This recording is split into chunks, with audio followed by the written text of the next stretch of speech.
आप मेरे सिर पर लटके इन बल्ब्स को देख रहे होंगे।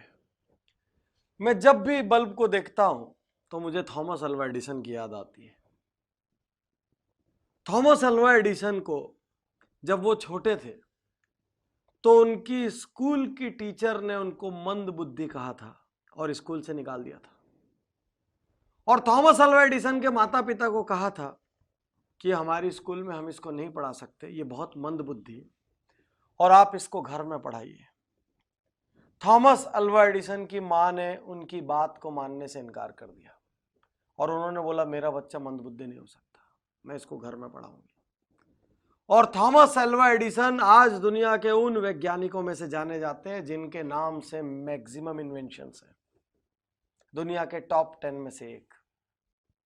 यदि थॉमस अल्वा एडिसन की मां ये मान लेती कि मेरा बच्चा मंदबुद्धि है तो पूरी जिंदगी वो उसको मंदबुद्धि की तरह ट्रीट करती रहती और वो मंदबुद्धि बन जाता।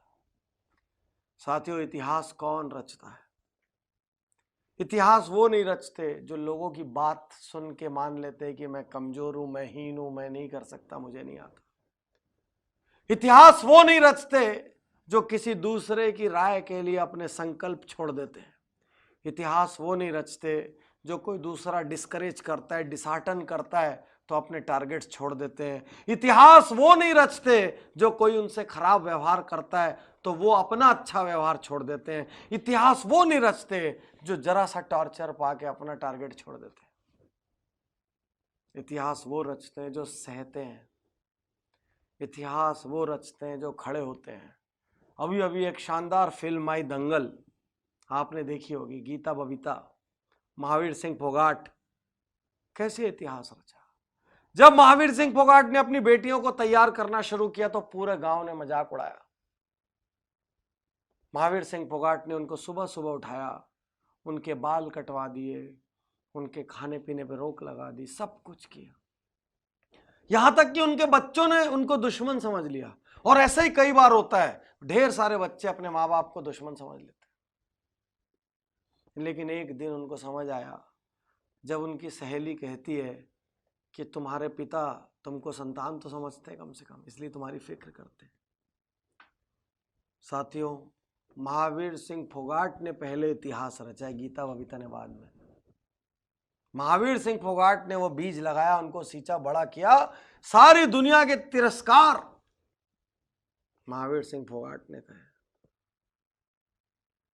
साथियों, आज आपका तिरस्कार हो रहा है कहीं और आप यदि उसकी वजह से हिम्मत हार के बैठ गए तो आप बड़े नहीं होंगे।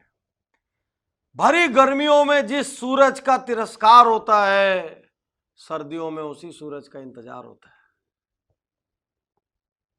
याद रखिए, आज तिरस्कार का मतलब आजीवन तिरस्कार नहीं है। इतिहास वो नहीं रचेगा जो लोगों की सुनेगा। इतिहास वो नहीं रचेगा जो टारगेट छोड़ेगा। इतिहास वो नहीं रचेगा जो हीन भावना में चले जाएगा। इतिहास वो नहीं रचेगा जो दूसरों को सुपीरियर और खुद को इंफीरियर समझेगा। इतिहास वो नहीं रचेगा जो अपग्रेड करने को तैयार नहीं होगा। इतिहास वो नहीं रचेगा जो जरा जरा सी बात पे घबरा जाएगा। इतिहास वो नहीं रचेगा जो सैकड़ों लोगों का अप्रूवल लेगा। इतिहास वो नहीं रचेगा जो इनडिसिसिव है, जो निर्णय नहीं लेता। इतिहास वो नहीं रचेगा जिसके पास विल पावर नहीं है। इतिहास सिर्फ वो रचेगा जो खड़ा होकर लड़ रहा है, जो लड़ रहा है, गिरेगा फिर उठ खड़ा होगा। जो लड़ रहा है वो हारेगा लेकिन फिर जीतेगा। लेकिन जो लड़ा ही नहीं, वो तो जीता ही नहीं, वो तो हारा ही नहीं, क्योंकि वो कभी लड़ा ही नहीं। तो यदि थोड़ा सा भी इतिहास रचना है, यदि थोड़ी भी वैल्यूएबल जिंदगी बनानी है, यदि कुछ भी हासिल करना है तो लड़िए, लोगों की ना सुनिए, लड़िए, डरिए मगर करिए। डरना स्वाभाविक है।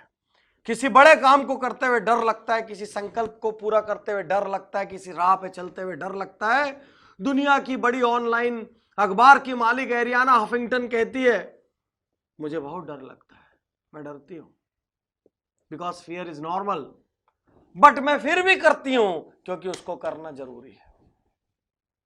डरिए मगर करिए, क्योंकि इतिहास डरने वालों को याद नहीं रखेगा, इतिहास करने वालों को याद रखेगा।